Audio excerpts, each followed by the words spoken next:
Okay? In the Jewish religion, if you're what you believe is that you no longer live in Israel because a long time ago the Israelites pissed off God by disobeying him. God told the Israelites, do not worship false idols. But the Israelites sinned, they disobeyed, so they were kicked out of Jerusalem. And they were forced to wander the earth in the diaspora for centuries.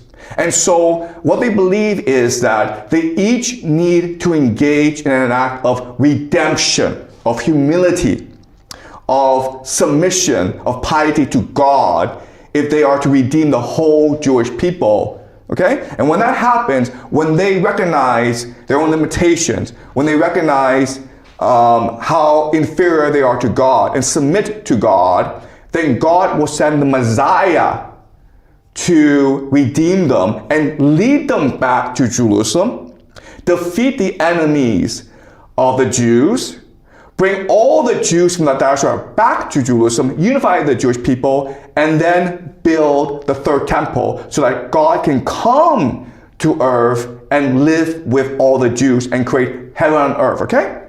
That is the Jewish religion, okay? And these people, we can say, are accelerationists.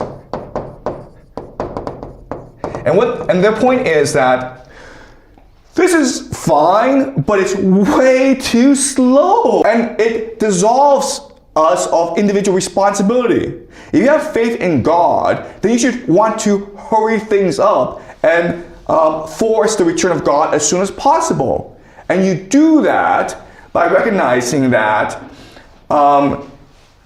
if you actually, before the Messiah comes, if you actually go and create the nations of Israel, bring all the Jews back, build the third temple, defeat all the enemies, then the Messiah will come naturally. Okay? And so, of course, most Jews hear this and they think that this is blasphemy, it's heresy.